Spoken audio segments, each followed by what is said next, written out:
confusing because Bill is in two places at once. You've mastered it.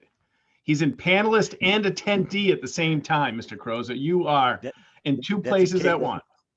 In case my signal dies on me, so I was very confused. All right, well, good evening, everyone, and welcome to another Hopkinton School Board meeting. Today is April the 8th, 2021, and we have with us back to remote a full cast of Brady Bunch characters with us tonight. But we have a full board with Rob Nato, Norm Gupel, Dulcie LaPoma, Andrea Folsom, and myself, Jim O'Brien, and we're joined by our leadership team, or part of our leadership team, almost all of our leadership team. We've got Amy Doyle, Superintendent Chamberlain, Michelle Clark, Rebecca Gagnon, Bill Carrozza, and Chris Kelly.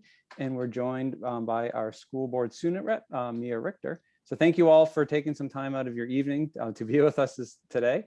We'll start with the Pledge of Allegiance. Do we have a flag? We do. Can you look at that. Can you see that? You sure can. Do you want to tell us about it? So that's Harold Martin School this week. It's early in the morning, so the sun is a little bit there, but they're starting to work on the brick.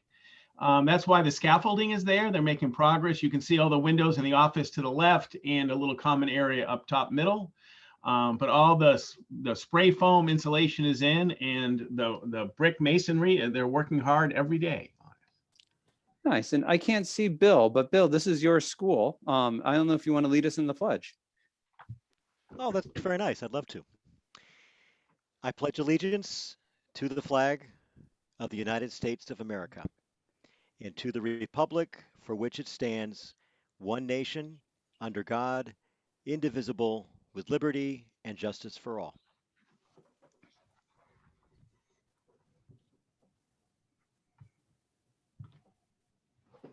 Thanks, Bill. All right, so we are here this evening, meeting fully remote, so there's no physical location for our meeting this evening. And we're able to do that because of the governor's emergency orders stemming from the COVID-19 pandemic. Those orders allow for public bodies such as the Hopkinton School Board to meet remotely in order to conduct our business.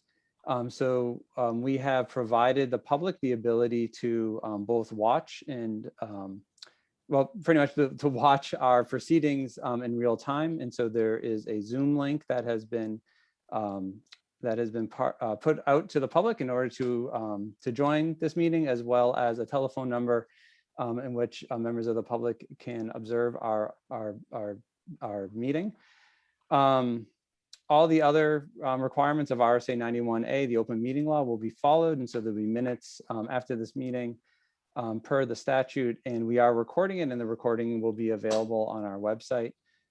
If there are any votes taken tonight, all those votes will be roll call votes, and that takes a little bit longer, but that would be the only other change of our process this evening. With that, Mr. Chamberlain, are there any additions or deletions to the agenda this evening? No, the agenda is fine as it stands. And correspondence? I split the correspondence into if it was related to the return to school, it was in this meeting. If it was other board work, I kept it in the traditional, the 15th meeting. So there was only a couple, actually there's only a couple in each one, but there is a couple in each folder. Perfect. And thanks for that. So there's no minutes for tonight's meeting because this is this wasn't a regularly scheduled meeting. The purpose of the meeting is really narrow. Our purpose here tonight is just to get updates on our return to school planning per the governor's order of April 19th. And so it's a pretty limited agenda. There won't be public comment this evening, and we can talk about how the public can contact the board or get answers to questions they may have coming out of this meeting. But there won't be public comment here this evening as this is, I guess, an off-scheduled meeting and a very narrow agenda to see how we're doing. So with that, I'll ask if there's any comments from any board members that wish to make any before we dive into the topic at hand.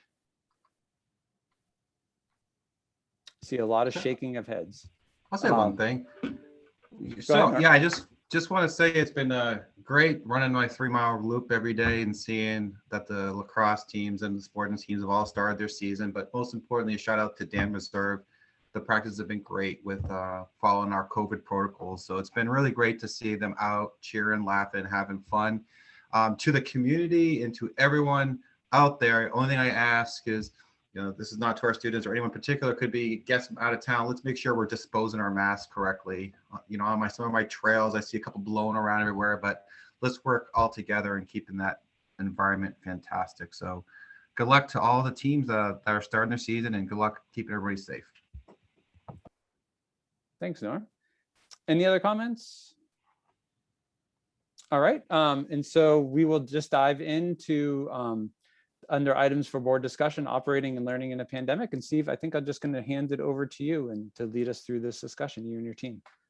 Sure. Just I thought I'd give an update just because we're meeting about where we are in confirmed cases or quarantines in the schools.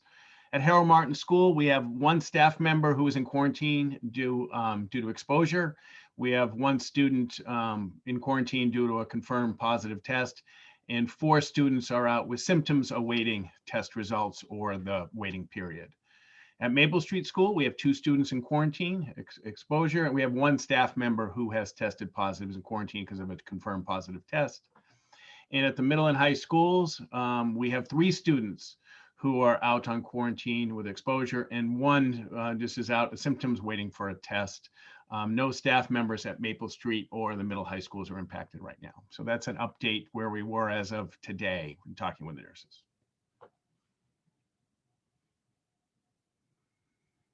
Everybody okay? I was going to ask if there's any questions. Sorry, I couldn't find my unmute button. All right, keep going. Sure. So what I thought we'd do for the meat of the agenda, I'm just going to provide an update on some broad topics. And Mr. Crows will talk about Harold Martin School, Ms. Doyle will talk about Maple Street School, Ms. Gagnon, Mr. Kelly will talk about the middle and high schools, and then we'll wrap up with just an update on the matrix like we committed to every meeting. We've done that a few times in the last year. So just a little bit, thank you to Michelle for meeting with our bus contract manager and our local manager this week. We've got confirmation that we will have all 8 bus runs running on the 19th. We have currently, it's not uncommon for some double up routes just because of some sometimes non-COVID related health issues, which are planned to be cleared up by the 19th. Our hope is our guidelines will be if the siblings, we will encourage you to sit in the same seat. Otherwise, it'll be one per seat. But we do want to be clear that if the bus is at that maximum and they're picking up, we can't leave a student on the side of the road. That's just unsafe. So we will have masking. We'll have all the windows open. They are being sanitized after every run. We'll ask students to stay seated and do the best they can. We don't anticipate, too much of the double up outside of siblings. And if it becomes, routes become overcrowded, I will communicate that with the families on like bus run is to make sure the families are aware of where we are in ridership. It's difficult to tell. We're getting some families are emailing us and letting us know there, and we're adding those to some lists, but we'll know more on the 19th. Many districts have run buses very traditionally with 2 per seat, and they've had some contact tracing, but we haven't seen bus routes because the window's open and masking. We haven't seen spreader events through buses. So we're certainly going to follow the guidelines, but it is possible that we would go to 2 a seat if we're close to the school and we just can't leave a youngster on the side of the road. Does that make sense? Just want to make sure we're clear about that. And we'll keep updated on the 19th, but 8 bus runs and 2 per seat, siblings 1 per seat besides that. Can I ask you a quick question, Steve? Yep. Who should people contact if they would like their kids to ride the bus? Should they contact their principal? Do they need to contact the bus company? Typically, I guess a principal and or me, I do Okay. some of the transportation of principals.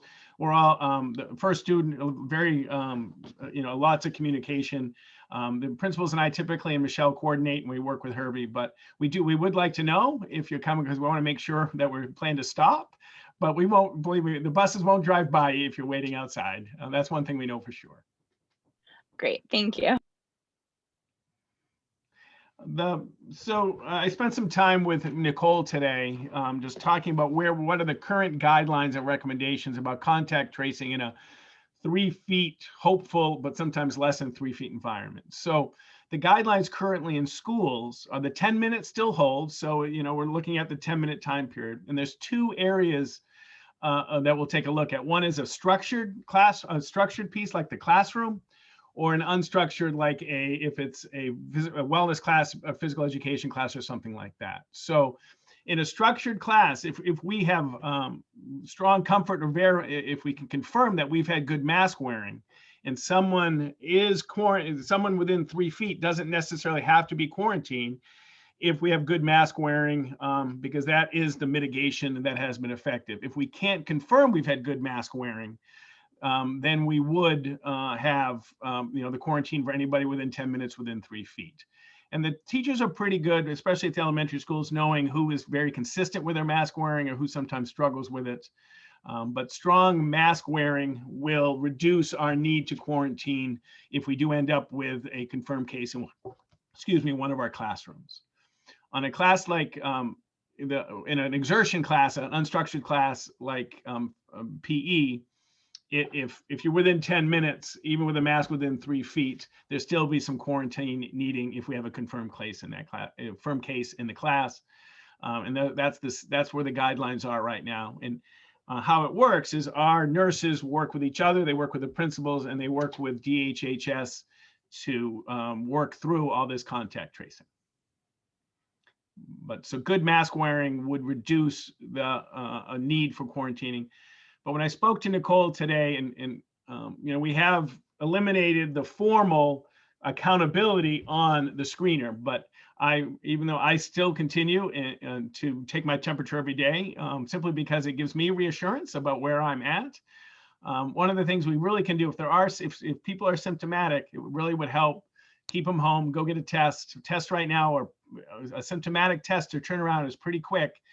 We have the test, it comes back negative, you're in school the next day, and you really reduce some of the risk. So in a close to full environment, or 90% environment where the 3 feet will be ebb and flow, keeping people home with symptoms is really important. Everybody okay? So the last piece for me tonight is just talking. So we've been working really hard on the May 3rd deadline, right? We planned for that. We worked on that. We had a little bit of a curveball thrown, and we bumped that deadline up to the 19th. It is the governor's order. Michelle, who's our chief procurement officer in all this work, has worked very closely with the buildings, desk shields, wipes. I think were just ordered. New desks, if for some of our classrooms were tables at the elementary school, we went individual desks to give us more flexibility. She's procured tents at the secondary school for lunch. We a lot of procurement, a lot of assembling, a lot of work to do. We removed half of our desks and put them in storage so we could have more room, and those have to be deployed. So I'm recommending tonight that on the 16th, which is the Friday before the 19th, we do an asynchronous day that allows our teachers, it allows our custodians, our administrators, to prepare all the procurement items, all the tables, all the tents, everything to make sure they're ready to set up our classrooms to the best of to work with teachers. So Chris and Rebecca can problem solve together with the classroom, or we can switch and we can work on schedules.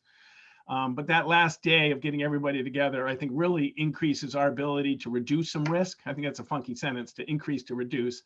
But my hope is that we can yet again really ask to impose on our families to support this one day with at-home learning, with quality individual, and maybe some weather related, they go out and do some stuff outside. But I think a day of asynchronous learning, allowing the teachers and our support staff to work together to create a safer learning environment on the 19th would really be beneficial. So I'm hoping the board would support that, and the community, we're always appreciative of all they've sacrificed for this, but I think the return on that day would, be honest with you, give us some ease, but also some productivity by creating a safer environment. Go ahead, Norm. Are you talking about outdoor classes for all 3 locations, Steve? I'm talking about no kids in the school on the 16th.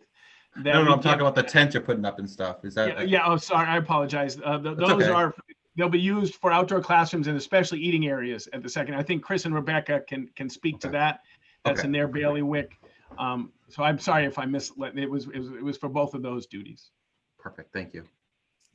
So I guess the question for the board is, does anybody have I guess a concern with Steve's plan on the asynchronous day on the 16th?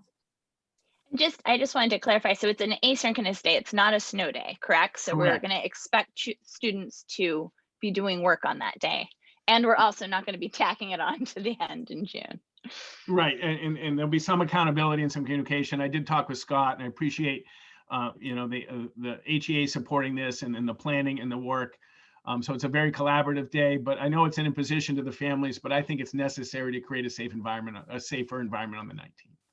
Does that make sense? I don't know if I was clear on that. Looks like you have the support of the board, Steve. So thank you. Thank you. I appreciate that very much. And I know it is an imposition, but I think the return on this will be, I think, a little bit better night's sleep on Sunday night. Steve, Everybody okay?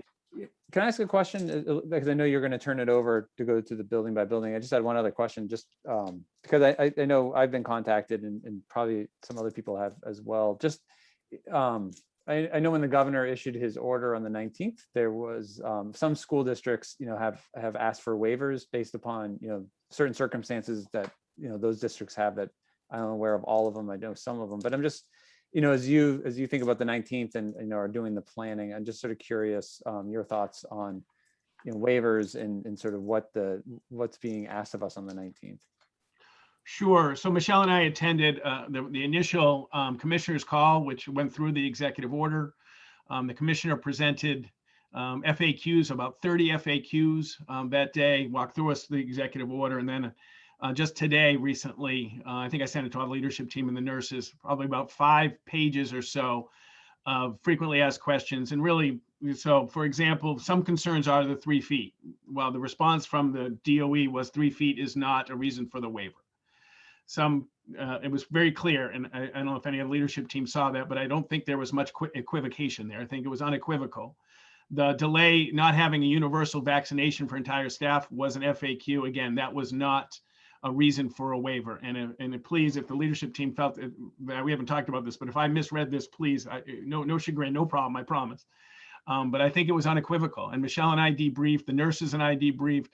They're really based on the information we received from the DOE. I don't know what compelling exception would exist in Hopkinton School District to request the waiver. And I certainly can't speak to other districts, but in the nurses, leadership team, and Michelle and I, everything that I just don't see, they were clear. 3 feet, yeah, we're concerned about 3 feet, but that wasn't a reason for the waiver. Yes, we do not have 100% full vaccinated, but again, that was denied as a reason for the waiver.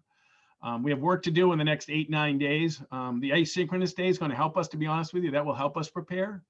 But I did not see, and I'm not trying to be, lack of aggressiveness here. I'm just trying to be very practical. As I read the FAQs today and discussed it with people that I certainly believe would be open with me, I don't see a grounds, Jim, for a grant of appeal.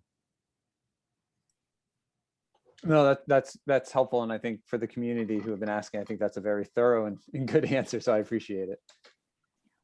Steve, did they touch at all on like any kind of matrix or with cases rising? I'm just wondering in the FAQs if they touched on what we could do or can't do given our current case counts at the county level.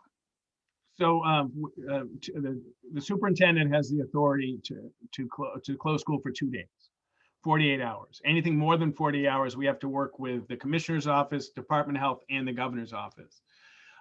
So for example, like the day after we had mass vaccinations, we could not have staffed the schools.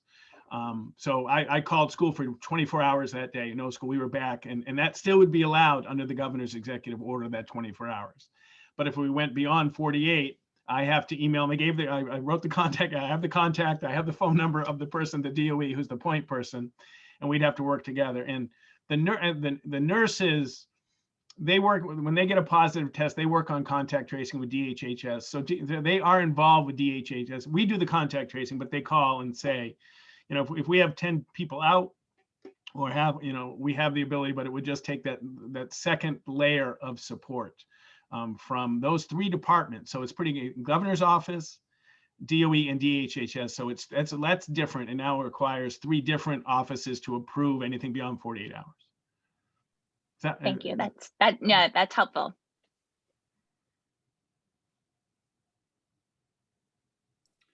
Any other questions for Steve, sort of on I don't want to say big picture, because I think it's all big picture, but on not building specific issues, but sort of on the bigger back to school planning.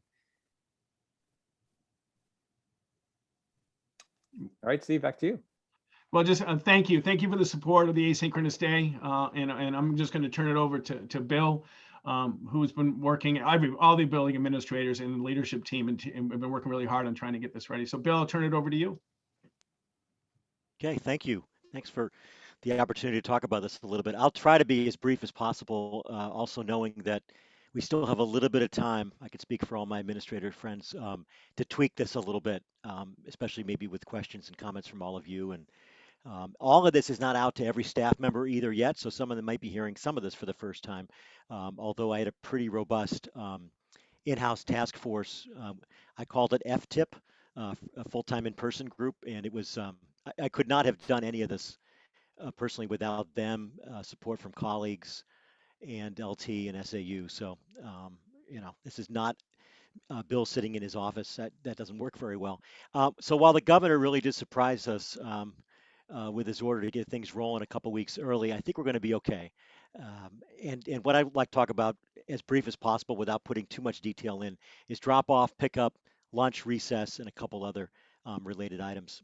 So drop off, I know one of the issues that I've heard at the board level and elsewhere, emails and so on, is that some parents, actually it's not many I think, but some would like to drop off their child by 7:30. So I think we've worked out a win-win situation. So students who arrive at 7:30, a drop off, are actually they're going to be actually in the multipurpose room for about 15 minutes, and I think we're going to supervise them. They can sit quietly. It's not an auditorium. It's not comfortable necessarily, but of course they do this at the end of the day now, and it works very well. So we're going to watch kids for up to 15 minutes to 7:45, then they'll go to class if they arrive 7:30 to 7:45.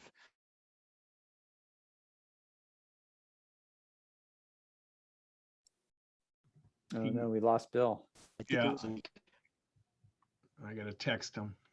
We lost Bill number 1. There's still Bill number 2. Oh, he's coming back. Am I back? Yeah, you froze, my friend. See, I Bill, told you. I You did. let, You let me. predicted it. You want I to try did. it without your video on, Bill, and see if that helps? That sometimes helps. I can also. How did I know this is going to happen? I don't know what the problem It's is. What okay. if, We Steve, understand. Steve, you hear me? Go to my phone. Okay. Whoop, wrong one. It jumped, sorry.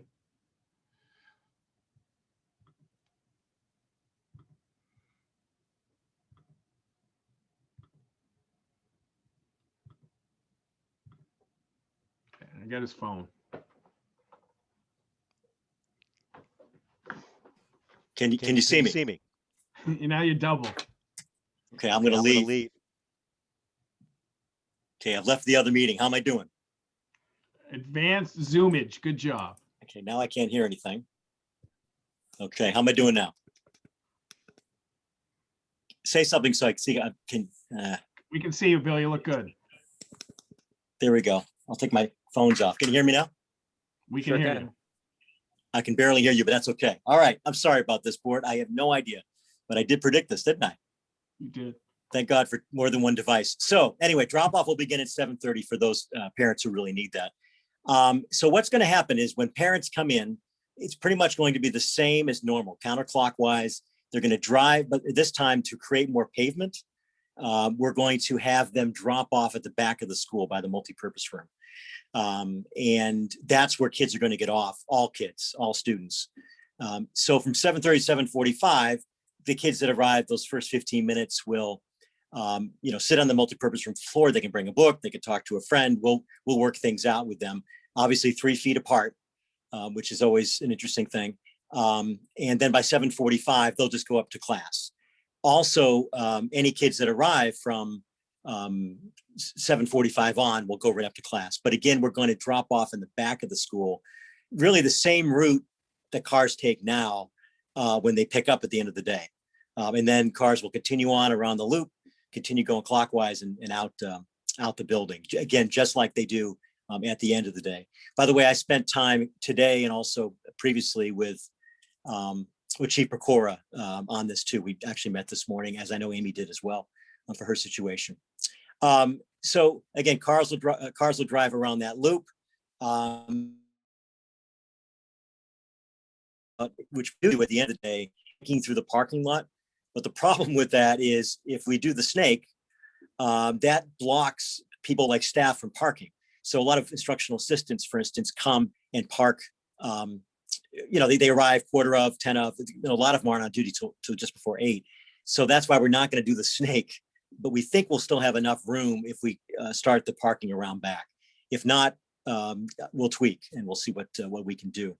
One thing we're going to ask parents to do is to, as best as possible, physically not leave their car, to get their child ready to leave when they're in the back by the multipurpose room and be greeted by a staff member, because it does take a lot of time. If they get out, help their mask on, help them get their backpack on their back. So as much as possible, like it's done in other schools, if they can simply, get their child ready to go on the passenger side and then the line will move faster. I'm not expecting the line to take too long, but I think, again, if parents are willing to, take the time, it should work out pretty well. It's a win-win. We get kids out down at 7:30 if parents need that. And then we still provide plenty of planning time for staff and meeting time and consult time. So that's drop off. Pickup is a little more complicated. So this is what I really spent time with Chief Pecora on today. So pickup is going to happen in 2 different locations. I actually heard about this from Bosco, and I had a good collaborative meetings, emails, and talks with Dunbarton, Henniker, and Hillsborough, because they've all been in 100% and they've been dealing with this for a while. All of them say it's not easy. All of them say it's not crazy convenient, but it's working. We simply don't have enough room in the school to stage all the kids safely, even 3 feet apart. So we're going to stage kids in 2 different places. Second and third in the parking lot side, kind of like where drop off is now. So second and third will be lined up outside anytime the weather is good enough, which is hopefully the whole time. And then K1 plus siblings in the gym. And by the way, with all this stuff, it's all going to be written up as it will with all of our schools. And I'm going to, probably do some videos too. So there's no confusion, I hope. But anyway, what'll happen is at the end of the day, cars will pick up their second and third graders out in front of the building, by the preschool, what looks like now, anyway, the main entrance, the parking lot entrance. And then K1 kids we picked up like they are now in the back of the building by the multipurpose room. So, but there's going to be 2 pickups. It does mean that if you only have a third grader, you're going to have to stay in line all the way through. So it's really important that this is as efficient as possible and that people are as patient as possible. There's just not enough room to do 2 lines. And we're definitely going to have to snake at the end of the day, I think. So that prevents, say, a third grade parent from taking a left and leaving the building. Again, I talked to Chief Pecora about this, and he's much more into safety than convenience right now, if you look at the continuum. And I like it to be both. I like a win-win, but that's how it's looking right now. So second and third grade in the front of the building, or by the parking lot entrance, pick up your child, continue in the line and out the building. If you have a K1 student or a sibling of a K1 student, a second and third grade sibling, they'll be in the gym, which I predict will be more kids. So that's why the multipurpose room of the gym has more space. I got to be really careful of traffic crossing the vehicles. There's one traffic crossing as you're almost out by the main exit, but we don't seem to have any problem now with that. So that's that. So what I always like to say, I can't promise convenience, but I can promise safety. And this is a little bit of an old man thing to say, but the best time I've ever had with my own kids, and I think Steve agrees with me on this, is when they were in the car with me. We always had good talks. I know it can be frustrating, but when you pick up your child, even if you have to wait a bit, it's a great time to talk about the day. So that's pick up and drop off. I'm almost done here. Let me talk about lunch real quick. And this may be different than the other schools. As a task force and just hallway conversation, we really would like to have students eat in the classroom for the most part. I think some kids will go outside. We were able to figure out every classroom that I know of to be able to space 6 feet apart without masks in the classroom. There may be some kids in the hallway on occasion, and there may be teachers that want to bring their kids outside, but the default, I think, is going to be in the classroom. Part of the problem is that we have to get our lunches down in the lunchroom now. And I'm probably speaking for the rest of the leadership team here, but because we're doubling the amount of kids most likely that are getting lunch, Tracy Barker, our food service manager, doesn't feel like we have enough staffing, to double it. Of course, I forgot and quickly offered, well, I'll do it, or, Gene Eden will do it, but you have to be a trained food service person in order to deliver lunches. So kids will have to go down if they're getting a hot lunch. If they're not, they can stay in the classroom. But if they're getting a hot lunch or milk, they have to go down to the lunchroom and then go back. If they went to the lunchroom, went outside, they still have to go back to wash their hands before they went out. We also are feeling with little guys, for the most part, it's just problematic to eat outside all the time. They could have a yoga mat, but it's kind of messy. There's obviously trash issues. I'm not saying we couldn't do it on occasion, but I think as a default right now, we're thinking lunch in the classrooms. And when I talk to other principals, for the most part, that's what they do as well. And we're small enough. Our classrooms that are bigger seem to have bigger classrooms, and so we have figured they may have to sit on the floor in the classroom, or maybe some of them in their desks. And I think that should work out pretty well. Let's see, because after lunch, everything just continues on as normal, typical procedure, clean up, hand washing, and they'll walk out to recess. Snack will be the same sort of thing. In the elementary schools, they have a snack time as well. Recess is really not going to change. We'll have twice as many kids out there but they'll still be, their new cohort will be the classroom cohort. It won't be obviously team A, team B anymore, but at least their cohort will be their classroom. They'll have either 3 or 4 stations, which we've already figured out. It's worked very well. Just we'll have more kids at each station, but each station, a station, for instance, is the blacktop. A station is the swings. Another station, for instance, is the equipment itself. It works out pretty well. A couple little things, and I'll be done, and certainly take any questions as long as I can hear you on my phone. We're going to utilize, but not right away because we just kind of ran out of time. We're going to utilize a program called Pickup Patrol. We've worked with Matt Stone. Steve has approved this. It's actually free for the rest of the year. 100 elementary schools in New Hampshire use it, including 2 of the 3 schools nearby. I think Henniker and Dunbarton use it. It's pretty simple. It's an app that parents can use. It's a web app, so it works on any device on your computer. And basically, it allows a parent to say what the destination of their child is for pickup that day. Most of the time it's a default. It's like the same all the time, Monday, Wednesday, Friday, the bus, Tuesday, Thursday, picked up by dad. But we don't have to take note. Once it gets rolling, you don't take notes anymore. We don't have paper keeping track of this. We have a digital system. And again, all you have to do is get on the app, and even if you change destination at 1 o'clock, you can log that in. The teacher gets a printout of that at 2 o'clock or whatever time we choose. And then they know. I think it's safer. It takes some confusion out of it. Occasionally we do have a child that gets on a bus when they should have been parent pickup, or vice versa. And now we won't lose any paper, which we never have, but you always wonder about that too. And this will probably I think it'll make our dismissal even this year much better. I'm kind of piloting it for the elementary schools. I know Amy's interested too.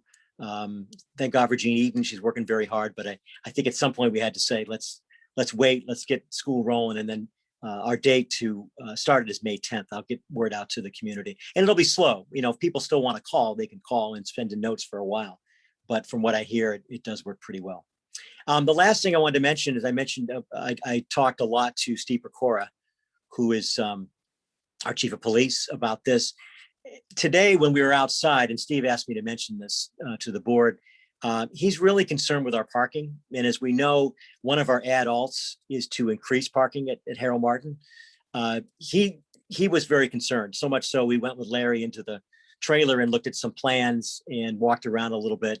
The pavement is wearing out even where it is, but we need, I think it's about 40 grand in the bond, in the project. It's not a base, it's add alt. So that's just something, I'm not advocating necessarily, although I certainly could advocate. If you walk around Harold Martin around 8:15, you'll see that people are parked everywhere or anywhere that is relatively safe. So if Chief Pecora was here, I'm sure he'd be saying similar things. So, he's hoping that we can, finalize that piece as a final part of the adults for the Harold Martin project. So that's all I got right now. Hey, Bill, can Questions, I I'm ask sure. Can I ask just a quick question on the parking? Sure. Is it just the pavement and lining, or is there more to it than that? Just curious. I think we need more spaces. Okay.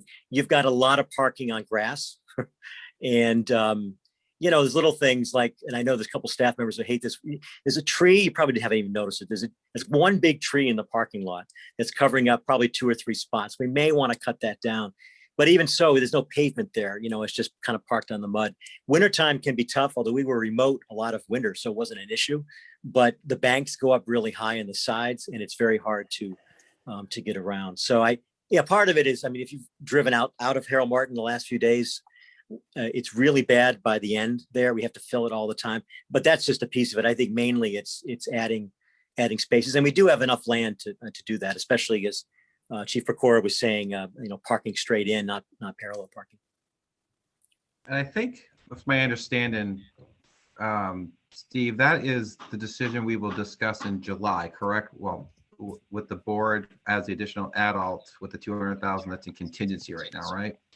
Right. Well, there's contingency, and the hope is that Yeah. the construction side, they release some funds Yeah. as well. So there's 2 opportunities. There's whatever's left over in contingency, but there's also when the construction managing firm looks at the amount left and releases some funds. And that was one of the priorities, if we remember in the meeting, was more parking. Bill, I had one quick question for you. With drop off, you'll have someone out there kind of making sure filtering kids all night, because with the facilities project, we want everyone to make sure they're coming in this way, not over there. Right. So there'll be people outside being able to kind of direct people in the right direction. I think we'll have people everywhere. Yeah. Okay. And all right. Awesome. as I do have to think about, even though teachers have been wonderful, I do have to consider, the collective bargaining agreement and duties and minutes and that sort of thing, even though, like I said, teachers have been amazing. So one of the things I have to do is rework that whole duty schedule and support. It's possible that I might reach out to PTA and some volunteers, especially at the beginning as we get going. Even today, Chief Pecora was really advocating for sort of like a crossing guard at the beginning of the driveway into Harold Martin, even though we don't, like Maple Street, there's walkers, but he's even talking crossing guards to help direct traffic. And I was thinking, whoa, that's, but he thinks that can be done with a little bit of training. So that's a possibility as well. Hey, Bill, I've got a quick question for you, because I'm pretty sure I heard you correctly, but it seems like one of the concerns is around lunch and distributing lunch. And I thought I heard you say that you have to be a trained, I don't know, health food service worker to take lunch from the cafeteria to a classroom? Evidently, yeah, Rob. That's what I've been taught by Tracy Barker. You have to make sure that a person is delivering one piece of the actual meal. Like you can't, you have to have a person distribute it, and whether or not you can is how do you carry it to the schools and all. So it is having someone to make sure you actually hand the piece to the child. That seems like something that we could probably work around if it's going to be more efficient. That just, I mean, in world of crazy regulation, that's a crazy regulation. It seems like an adult who can do that should be able to do that. Maybe the DOE will give us a waiver for that one, but that seems ludicrous to me. Sorry. No, I will look. Steve and I will look into that. Yeah.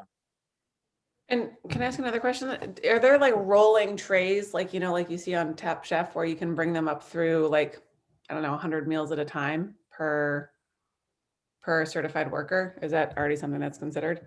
Yeah, what's been doing, and now Dulcie is our food service people have been using it, but it's not a big tray. It's a cart basically, and she's been going up the elevator in that. Yeah. Yeah, but I guess it's not. I know maybe you can get a bigger one. We can Yeah. sort of look into that. Yeah, there might be like restaurant racks basically that you might be able to get that you could load up like 100 or 200 meals. Well, But, yeah. We'll get Michelle to use CARES money or ESSER money for that. Okay. I have two questions. So and you guys a little bit touched on it. How is the construction or ongoing construction impacting the reopening at all? I know part of kind of our hope at waiting for May 3rd was that a little more would be done, but are windows able to be opened and that sort of thing? Yeah, I'm trying to think. We've all gotten so used to it that I have to think about what life would be like if we didn't have it. All the windows can be opened. Okay. Great. You know, occasionally there's an issue, but I deal with that with Larry, our construction superintendent. They could even walk on both sides of the building if they wanted to. So I would have to say no. Excellent. At this point, yeah, no, it's been good. Excellent. And then my other question is, I didn't know if you had a sense with the returning back at 3 feet, do you think that most classes are going to be able to maintain that 3 feet of distance with the number of kids? I know it's 3 feet between students with the kids in their class, or are we going to have classes that are going to have to be a little tighter than that? I'm pretty confident it's 3 feet. We're lucky. Our largest class size is 20.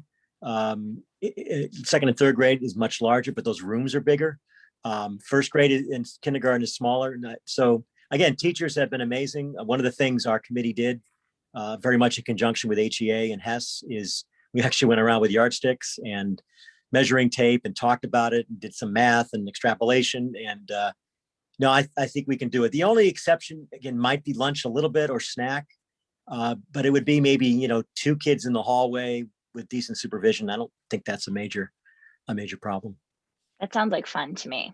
If I was a kid in 3rd grade and I got to eat with a friend in the hall and I wasn't in trouble, It's it'd a be picnic. super fun. Yeah. It is. I think those are my only 2 questions. Oh, I did have another question. Do you also, and you may not have an answer to this yet, which is totally fine, but do you have a sense of, do we have more remote kids returning or more kids moving to remote out of hybrid? Do you have any sense of that? I don't have the exact numbers. I can tell you only about 3 or 4 kids are coming back from remote in both, total K1 or 2-3. I can think I have 1 homeschool kid coming back. We have 2 new children coming in, just moved to town. So no, it's true. We didn't really know. And the survey we did, all schools did, we literally were able to contact, I think, all of the kids. So we pretty much have a good idea. But honestly, Andrew, I didn't know what was going to happen. I wondered if all the remote kids would come back, but they didn't. And that's great. And so those programs will continue on just fine. Excellent. Thank you. Welcome. Angie, thank you for the questions. There are 2 of the questions I had written down here. My other question for you, no, I appreciate it. My other question for you, Bill, is what is the cutoff? So it's my understanding they're all going back, but if a student wants to stay remote, they have to stay remote, correct?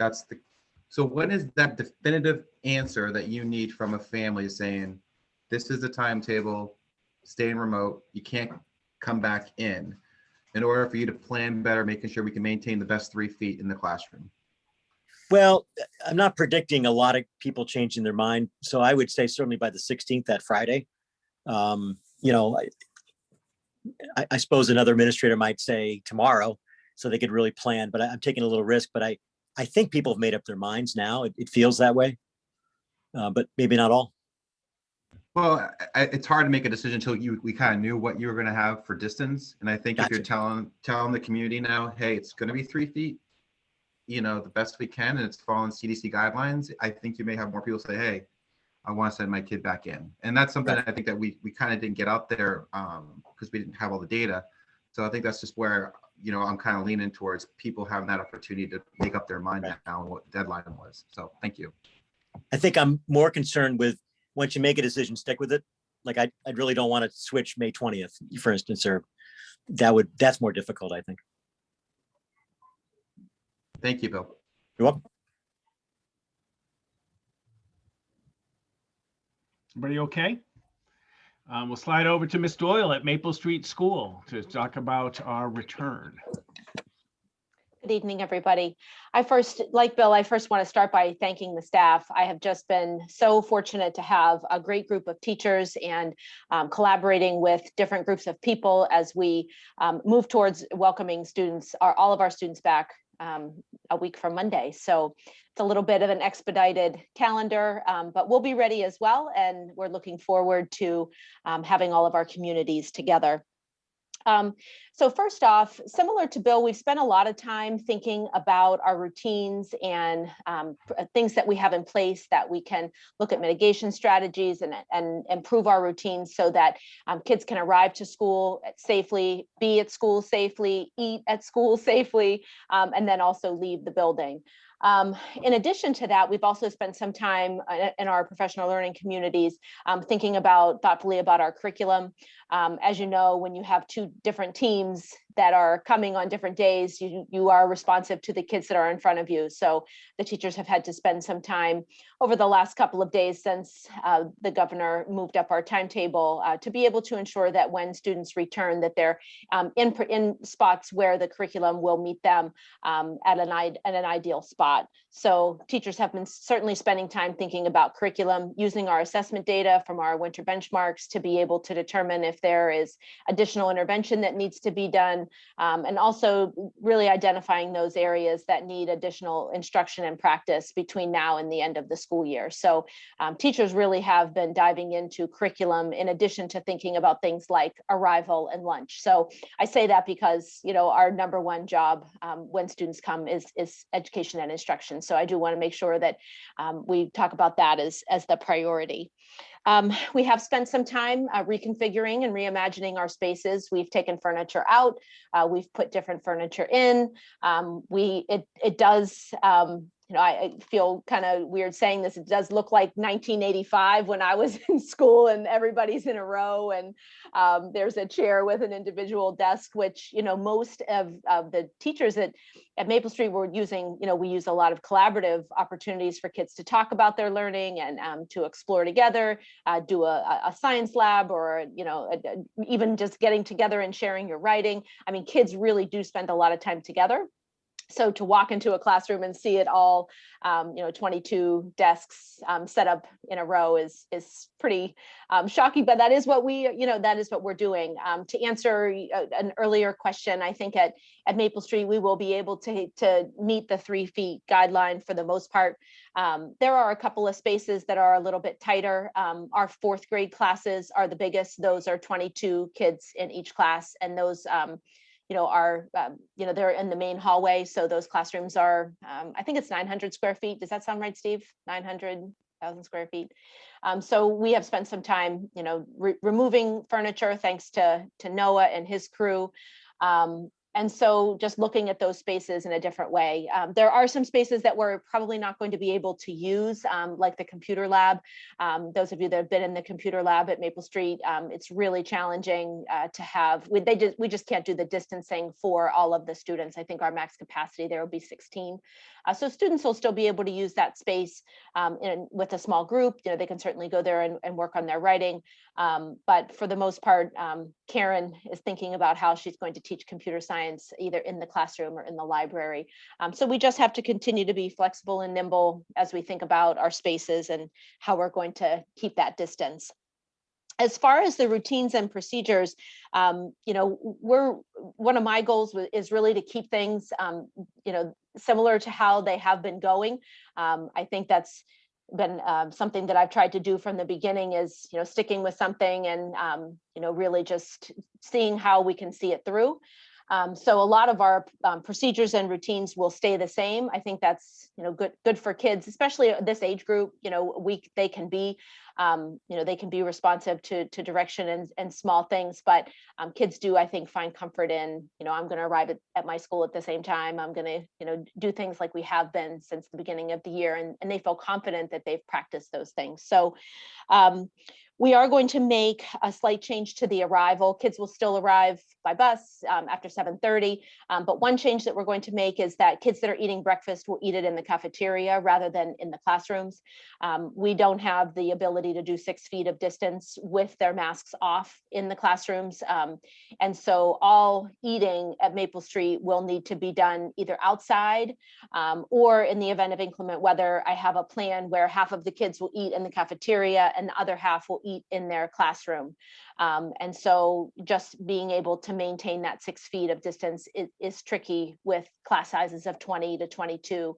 We just can't have them spread out. We are going to use, we started at the beginning of the year using yoga mats and kids eating outside. And actually it is something that we really like. If you've been to Maple Street when we're eating lunch, we're kind of out back, or we have one class that eats in the garden. So it's really a nice time, I think, in their day. Similarly, recess will look very similar. We'll just have double the number of kids. We have expanded some of our areas to include a field area so that if kids are on the structure, they also have an adjacent field area to play. If their assigned area is the basketball court for that day, then they also have part of the soccer field that they can sort of spill over to. And then the area where the play structure is, there'll be another, and then the area where the blacktop is, they'll have that area where you can eat. So we have just tried to add some additional spaces where kids can play. Dismissal, like Bill, the end of the day is going to be tricky. We have about 100 families that will show up to pick up their kids, and that's just the people that are responding on the survey for consistent parent pickup. We always have parents that need to change for any particular reason. And so we don't have the ability to have pickup or drop off in other locations. Those of you, again, that have visited Maple Street, everything happens kind of in the back of the building as they come around that back parking lot. And so the only change that we're going to make to dismissal is something that we've already started and Bill was already doing this at his school, is that we're going to ask families to put a small card on their dashboard, which Tracy Martin, our office manager, has made for them to put on the passenger side so that we can quickly radio the teacher for that student, and in hopes that if we can load about 4 cars at a time, that process will move pretty quickly. Parent pickup, we made that change about October, where we put some cones out there and encouraging parents and families to move up. And so it'll just be the streamline of that process and really encouraging families to pull up to the farthest cone that they are able to, so that we can start to load. Similar to Bill, we're hoping that people will stay in their car. Anytime a parent gets out to try to, put a bag in a trunk, or, it just adds time to the day. We also will we have some Harold Martin kids that come over to meet their Maple Street sibling. And so we just want to make sure that those families, if the buses are running late, or, that if they're in line and their Harold Martin student isn't there, that we have a location for them. We've identified a spot for them to go as well. Similar to what Bill said, Chief Pecora came over today, and this was unexpected for me. He's also concerned about the parking lot at Maple Street. It had never come up before. There's certainly areas for more parking there. The condition of the parking lot, with all of I think he called them trip hazards. So just, to advocate for that work. I know that is something that the building committee has talked about for Harold, but it never was on my radar for Maple Street. But I bring it up because he brought it up to me today and asked me to pass it along. So, I'm doing that. And finally, I think that communication is going to be the key all along here. All the building principals have tried to, put out timely communication, make sure that the staff is aware of what's happening, the families are aware of what's happening. And I would just ask that families in the coming weeks be really make a concerted effort to read the emails that are coming out, reading the skim, because there'll be a lot of information in those correspondence, and letting me know if there's a question or something that they're concerned about that hasn't been answered. I've had a lot of communication with families just to make sure that they're comfortable and they have an idea of what school is going to look like when everybody is back together. Does anyone have any questions for me? So you've pretty much said that at Maple Street, it's gonna be pretty much 3 feet. So like what's happening at Harold Martin, which is great to hear. Kind of back to what Andrew had said, how many students are coming back from remote, going to full in-person, and how many, if you can share, have decided not to come back, that were hybrid, that were remote? I have no students that were hybrid that are pivoting to remote. Okay. Since February 1st, after the holidays, I think there were some families that were a little more comfortable having their remote students back in the building. Certainly since the vaccinations have started, I think that parents have been a little more interested in sending them back. We have had about a half a dozen kids come back from remote since February. And there is one student that is planning to come back. We welcomed a remote student back last week. And there's one that's planning to come back on the 19th. And I also have one homeschool student that's coming back. And real quickly, drop off. How's that working? In the morning. So our drop off, we are fortunate at Maple Street with when they have about a half an hour to drop kids off. And so we haven't seen a lot of bottlenecks back there. Our plan is to put we have a great instructional assistant that does the morning duty, Sarah Barnard. She's great. And she's our steady person out there. And so she'll be out welcoming the kids. And then we have another duty person that will be in the cafeteria while kids are eating breakfast. And then we'll have others that float around. If we see any issues, we'll address them. But arrival really hasn't been an issue at Maple Street since the beginning of the year. The buses drop off out front and parent pickup is in the back. So we really do streamline that just by geography. The buses never try to go out back. It's just the cars. So if there's an issue, though, we'll certainly address it. And then my last question, Rob's wife, thank you, Susan, gave me a quick tour of a classroom. Are all the classrooms having that divider up for the students, or is it just her classroom that's unique that had the dividers up? Because I thought it was really well organized, and thank you for the tour, but it was really great to see that. Yeah, and Susan is really creative in how she has thought about that space up front. And what's interesting about the work that she does is that she meets with students from different classrooms. And so we use that as an extra mitigation strategy. So she might be working with a student from Mrs. Short's room and Mrs. Christie's room. So that's why she has those additional dividers in that classroom. We do have the plastic dividers that teachers can use. You would have seen a similar setup to Susan's in at least 4 or 5 other classrooms, especially when they're doing small group instruction and that they can't be 6 feet from the teacher. But having them be at each individual desk, when I spoke to Nicole about the desk dividers, for them to be effective, they would have to come behind the student. They're not the stand-up ones that I think Chris and his team are getting for the high school. They don't sit on the desk. They would just be for your desk. And once a student leans back, they're out of the realm of the protection. So we're not going to put those on each individual student desk, but certainly we're going to continue to use those types of barriers in areas where where different classroom students will come together. Thank you, Amy.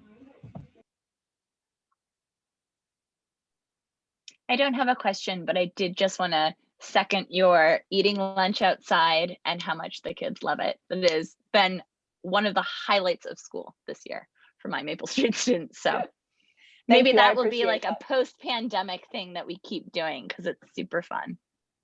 I agree. Everybody okay? Mr. Kelly, Ms. Gagnon, you're up. Hopkinton Middle and High Schools. Okay, thank you.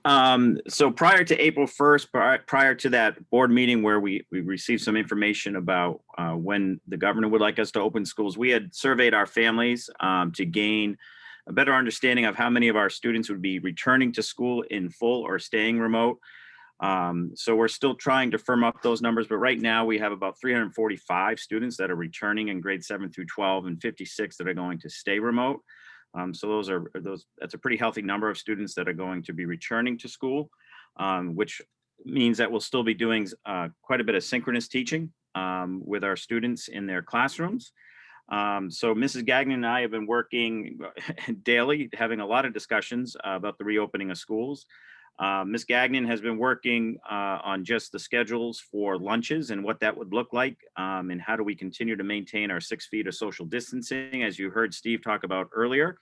We'll have tables set up outside. If you drove by the school today, you would have seen those tables out there.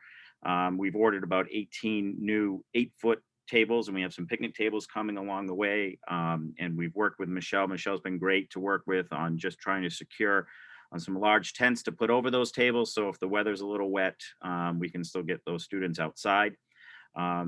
Accommodating the 6 feet of social distancing is certainly a challenge for all of us at all the schools during lunch. So we'll continue to utilize the mini calf, the main calf, the space outside in front of the school and behind the school as well to get students outside. We're really trying to avoid the gym if we can, because we do have students who are still taking their gym classes or PE classes during that lunchtime. So we're working through the bell schedule, which also means we're looking to add a 4th lunch to make this all work, to keep our numbers manageable, where we would have a 7th grade lunch, an 8th grade lunch, and then at the high school level, splitting those lunches up like we've done before. We're playing with the schedule a little bit to see if we can work our lunches in and around advisory as well, because we have to find time to make this all work. So lunches right now, we're hoping to assign lunches by advisory. And if we do that, I think that will work for us. We're also looking at open campus for potentially juniors and seniors, so that juniors and seniors could go home for lunch or go somewhere else for lunch. Again, that would help to bring some of our numbers down, again, to manage that 6 feet of social distancing during lunch. So we're still working on those. Certainly, you know, if classes, if they didn't have the synchronous situation to work with because they didn't have a remote student, if classes wanted to go outside during blocks 1, 2, or 4, when the outdoor lunch area was not being utilized, they certainly could do that. So that's an option for us as well. Might as well get a use out of those tables and tents as much as we can. So we'll continue to look at that. I've gone around to all the classrooms, measured all of those classrooms to measure for 3 feet, develop a document that listed all the classrooms, how many desks we had in each one of those rooms or could fit desks in those rooms at 3 feet apart. Shared that with the faculty for them to take a look at, so that they knew what we were looking at in our faculty meeting last week.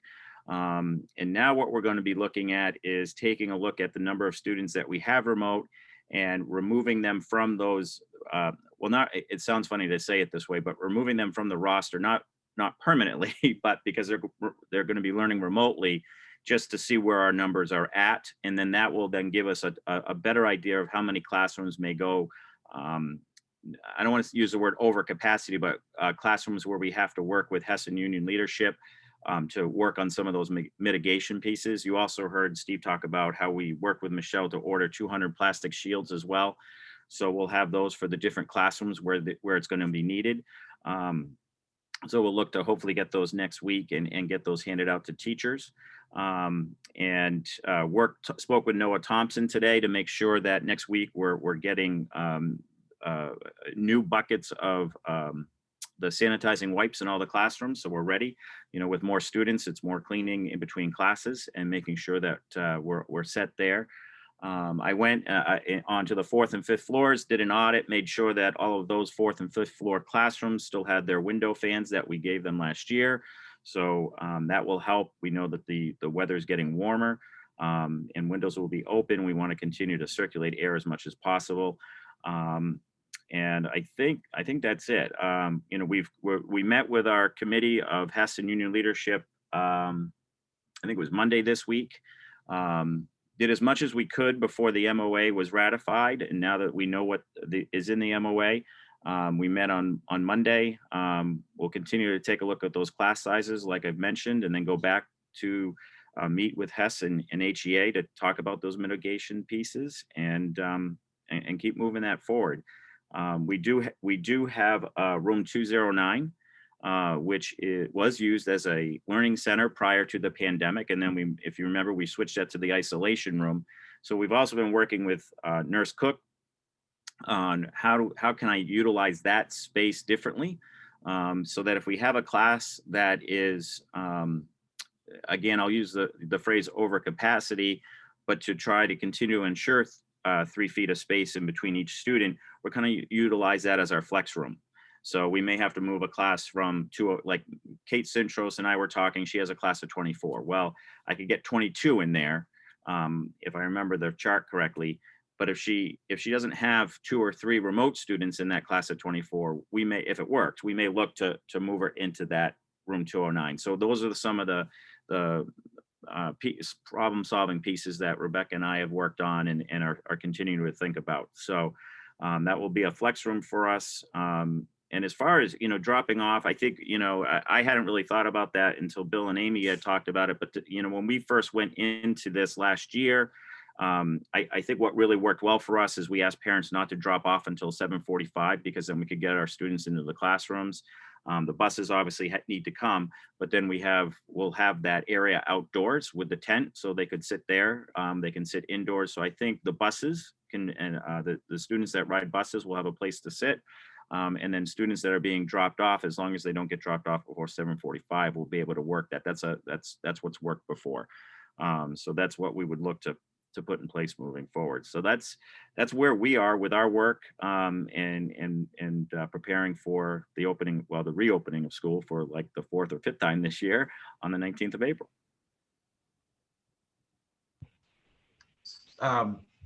Thank you, Chris.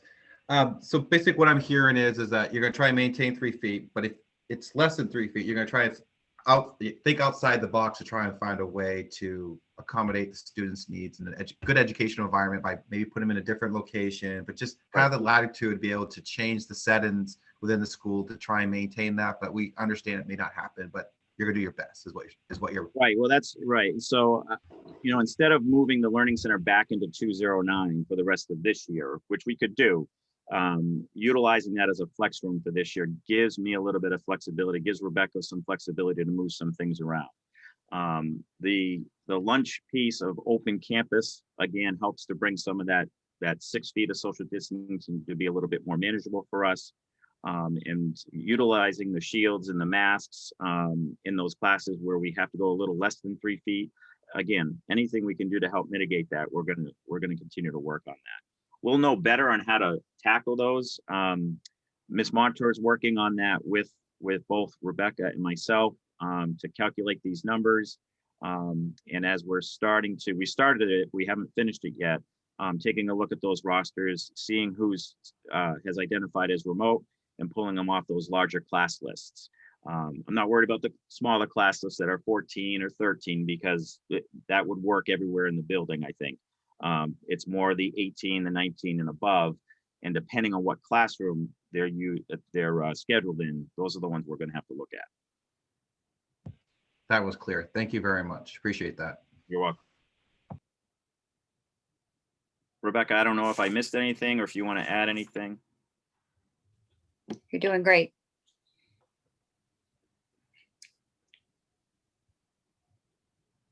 Chris, 2 quick ones. The pavilion for outside lunches and stuff, is that a possibility or is that a no-no? Well, during the lunch times, there's like, I saw John Miner, he was out there at the pavilion. So that's become like another outdoor classroom space. So there are teachers that are utilizing that. Could it be if I guess, if there's not, I would foresee some of maybe of our upperclassmen, the juniors and seniors, if they have that open campus, that they could go out there and eat. The seniors have lost their senior area this year. So Rebecca and I talked about utilizing that back space right behind Bridget Gaddy's room there as like the senior area to kind of give them some of that for the last several weeks. And I can see them wanting to use that pavilion. I think we're going to have enough space with the tables and chairs that we're going to set up in front of the school, and the additional picnic tables that we're waiting for as we set those up in the back. I think we'll have enough space, Rob. And then the older picnic tables, if you remember, Rob, that are back there, that date back to like 92 or 91, class of like 92. Like the year I graduated high school in 91. I'm really old.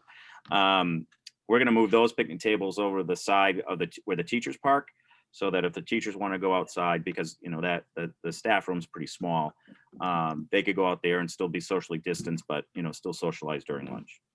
So we're trying to create that space for them as well. My other question was a little bit, I don't know, counterproductive is the right word or not, but by having students come in, but if we've got space crunches, would there be kids who would be willing to access the class synchronously from somewhere else, bring a laptop, and basically they'd be like in remote, but they'd be in school? Sure. Yeah. Well, we've already done that. That was a solution to. So there were some students throughout the year that they were remote and it just wasn't working for them and had asked to come back. So we tried to work through that. Obviously, we wanted them in the building, but let's say there was maybe a class or two where we had gone over that 12 student capacity. So for one class, they may have gone to the library and joined it synchronously. So if we run into that and we just don't have another solution, we'll have that in our back pocket for consideration. But like I said, we'll know more probably by Monday. We'll be able to tease that out a little bit more. Great. Thanks, Chris. You're welcome. It may be a little tight to do that, Rob, because with everybody back, our study halls are pretty large right now. So, we'll be using the library and classes will be using the library a little more fully. So there's not a lot of like nooks and crannies with supervision for people to go. So it's in the back of our mind, but it's a really slim thing, not a viable thing at this point. Understood. Thank you. So I had a quick question, although lots of my questions have been answered. This is great. So with our middle high school kids, I know like it's always its own fun, separate beast. And I know, so these kids are a little different. They're older, they've got older bodies. And I didn't know what the cutoff is for them for electing to either return remotely or full in person, and if there's any, like what the flexibility would be for that, or if we're really looking for kids to sort of make a decision now. I think one of the more difficult parts, obviously for all of us, of moving up the date to April 19th, even though it's out of our hands, is that by May 3rd, I think some kids were going to be more vaccinated and we're more comfortable returning to school. And now that's just not the reality that we're living in. So I just didn't know how that's playing into the planning process, if at all. So what we've done most recently is if we have the room, we've taken them back in. I think we're going to have to kind of stay that course, but I choosing remote or coming back fully and then staying there helps us tremendously, because if we have to, for any class, if we get to that breaking point that we have just the right number of students to stay at 3 feet and one comes back, then that shifts that whole 3 feet. Doesn't sound like a lot, but a yard will affect a classroom quite a bit. And so that's what makes it, a little bit more difficult. And so we had pushed out another email the other day, just giving some more information, again, asking those families if they wanted to change their mind since the survey that we sent out prior to April 1st, to let Mrs. Montour know. And she's received a few emails. So again, we're doing our best to tighten up those numbers. And if people are listening and they haven't responded to Mrs. Montour, if they could do so, that'd be great. Because we just want to make sure that we're doing everything we can in the next week to get it right off the bat. Does that make sense? Yeah, thank you. That's helpful. Andrea, it helps too, because we are going into state testing season, and we're going to AP testing season, and we've just end of year activities in general. So just trying to plan for who's in the building and when they're in the building, and the more accurate and tight we can be with that, the better it feels for everyone, because there's just a lot of moving parts as we get to these last few exciting weeks of school. I know, I think we forget there's still normal things happening around school that don't go away. College board, make sure we get our testing in. Everybody okay? Steve, I just want to say one thing to you specifically. I asked this question about the 3 feet a while ago in a bunch of board meetings. I just want to say thank you to your leadership team for answering it thoroughly tonight. I know it was a lot of work and lots of work. I just want to say thank you. No, I appreciate they are working extremely hard. from procurement to preparation to counting out desks and things. So got another week to go, and the schools will be very exciting places on the 19th. Yeah, I just want to sort of echo Norm's. This is so impressive. I mean, we all were thrown for a loop. I mean, I think May 3rd felt, when we talked about it, was a bit hard to plan for, but it felt distant at the time, distant enough to plan for. But to turn this all around in a couple of weeks is a challenge. And you know, you guys and your teams and the teachers and staff, just by the reports today, are just doing awesome work. And so thank you so much. I mean, we get asked a lot of questions from folks in town. And I know you guys get asked a lot of questions from folks in town. And just having this conversation makes me feel a lot better. You know, we were confident in your abilities before, but even more confident now. Like this is wonderful work you're doing. And I know on behalf of the community how thankful and proud we all are. So thank you for digging in so much. It's very meaningful. And I'll just throw a plug in that, you know, the wearing of masks. Andrea brought up an interesting point that made me think of this. You know, I don't know about Bill or Amy, because the younger kids sometimes follow rules a little easier. But you know, if you can help us continue to spread the word that at the high school level, the middle school level, wearing the mask appropriately and correctly is essential. Because as we do in all three buildings, we also have staff, you know, that have particular health issues, and they are still, even though they've been vaccinated, are still coming back. And they want to make sure that they protect themselves so they can still be with their families and that sort of stuff. That's something we had a long conversation about that today in my admin council meeting. And as we all do as administrators, I really care about our staff and about their safety as well as our students. You know, it's uncomfortable for all of us to continue to wear the masks. And as the weather gets warmer, it's just, I know it's just going to be something that Rebecca and I are going to have to continue to work on. But anything you can do to help us in just spreading that word, the importance of wearing the mask correctly while we're in school, would be extremely helpful.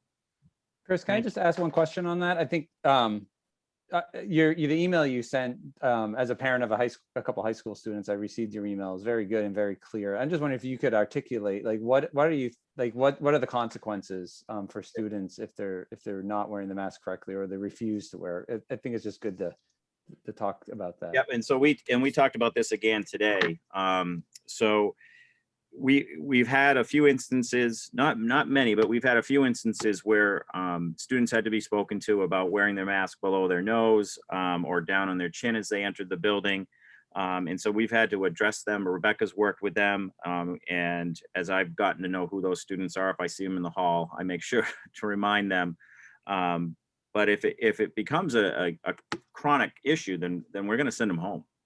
Because now, for me, in this, to be 100% transparent on this, it falls underneath the student handbook of behavior that threatens the safety and well-being of others, plain and simple. I just, you know, I don't know how else to explain it. Some schools put in specific things around masks. I didn't think we needed to, because it's behavior that threatens the safety and well-being of others, plain and simple. So what we asked or spoke about with admin council today, and we'll communicate further with staff, is that if they see or have a particular instance where they have to warn a student and they don't comply, to bring them right down to the office. And Ms. Gagnon or myself will work with that student. And if we need to send them home, we're going to send them home or send her home. You know, we have 6 weeks left after, you know, once we get everybody back. I'm asking for 6 weeks. And, you know, I think it comes down to relationships that we have in the building. Do we know, also sort of following on masks, but separately, do we have any information or data, anecdotal or otherwise, about what percentage of the students at HMHS are starting to get vaccinated? Not yet. That's a good question. I talked to Nurse Cook about that this morning. It's also been a topic of conversation because, as you know, we have an important event coming up, and that's the prom. And so that's starting to come up more in conversations. And so as students are able to start signing up for that, I would encourage them to do so. I met with the prom committee Wednesday, I believe, and that was one of the things we talked about. So one of the things, once we can get into further planning for this, I would like to start encouraging our students to get those vaccinations one, so they can attend these events like the prom, and two, just for their own safety and the safety of others. But I do not have a number, Dulcie, to give you at this point of who signed up. I haven't put out a survey or anything along those lines. I think Ms. Cook would like to have those numbers. So I think she had started a conversation with Nicole Masters about, maybe how do we collect that information and move that forward. So that will be forthcoming. We just haven't had a chance to dive into that yet. That makes sense. Matt's working on revising our medical component of Aspen to put this as a place to track, like we do other immunizations and vaccinations. This isn't new. This is something as part of what schools do. Yep. Cool. Thank you. You're welcome.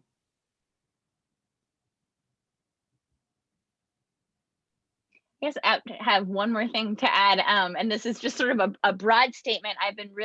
It's been really great. I've taken a million notes on what everyone has presented today, and I think it's fantastic. And I think that this meeting today was really important. One of the reasons we wanted to have it was for the communication piece. And so I guess I would just encourage us all to keep communicating and keep pushing these emails or videos or whatever you would like out to parents. I know that just as some of our teachers are feeling, excited but a little anxious, I think families are feeling similarly. And so I've seen some of the emails and they're great, and I think the more explicit the better, so that folks really feel like when they're walking in on day one, they know it's been such a chaotic year, and a year where for all of us, we don't know what's happening week to week. And I think that's part of the difficulty of living through a global pandemic. But if there's one thing, that we can do to help families feel like they have a little bit more control just in knowing what's coming, I really appreciate all that you guys have done. And I was glad to hear Bill saying that he was going to do more videos, because you got some super great feedback in the beginning of the year with your videos as well. But I think that parents and families and caregivers alike really appreciate just knowing, or else they'll ask me and I don't always know the answers, and then I have to ask you. So thank you guys.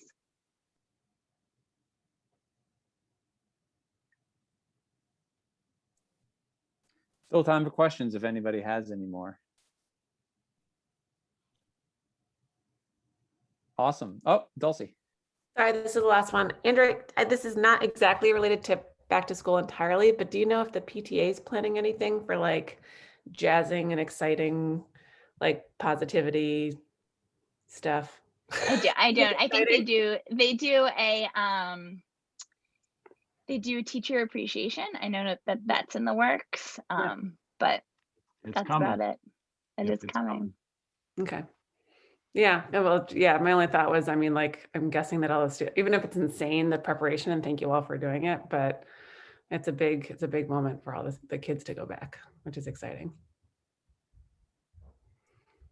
Steve, you want to hand it over to you for a wrap? Sure. Just the last piece is the update on the matrix. We are, as of yesterday, 33.8 cases per a 7-day average per 100,000. I think I put that just if you need, it's in the packet, which puts us at the tipping point. 25 plus is that division, so we're in red on our matrix. I do meet with the nurses every week. They track the numbers pretty often. They have been on the increasing, so we do hope that people do check themselves before they come to schools. As Chris said, strong mask wearing helps us, and we'll keep monitoring them. And I think we'll have a meeting next week as well, and we'll continue to provide updates next week. And so for families who have questions, I'm just curious, where I assume the best place to direct any questions is to the building principals. I just want to, I guess, ask that before we direct questions to the building principals, but I just want to make sure that's the right spot. Yep, that's perfect. Okay. Building specific, if you're looking at district stuff, it's me. Building stuff, the building administrators. Absolutely. We are extraordinarily collaborative team. If I get something, I talk, we really do talk. I think I talk to everybody every day. So we do work together very closely on answers to questions. We do believe the whole is greater than some of its parts. So yeah. We do. I think we're averaging about 150 in the inbox per day right about now, so they're pretty good at it. But absolutely, please reach out. And next week, Thursday, we have another board meeting, so we'll provide some more updates where we're at. Perfect. So with that, we've gotten through our one agenda item. So we are meeting next Thursday. We do have a non-public item to discuss if board members are willing to do that. So I would ask if there is a motion to enter into non-public session for the discussion of matters per RSA 91A:3 Roman 2 small a for personnel. So moved. Second. All right. Any discussion? Seeing none. Andrea, Andrea Folsom, yes. Dulcie, Dulce La Palma, yes.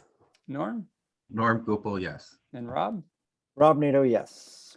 Perfect. So I have sent all of you and Steve a email with a link, and that we can use that link for non-public. And so if we can be there just when we adjourn this meeting, hop on over to that one. Anyway, I just want to thank everybody again for taking time out today. I think this is an awesome update. I know I learned a ton, and I know members of our community, I'm sure, learned a ton. So thank you for all your work. I know how hard it is for everybody. It is grueling. It's it feels like a sprint that turns into a marathon that goes back to a sprint. And there is an end. I think the 19th is just it's another part of what we have to get through. But thank you all so much for all you're doing and for your teams and staff. We all very much appreciate it. So with that, we'll hopefully see you in a week or so. But thank you. And thanks, Good night. everybody. Appreciate your time.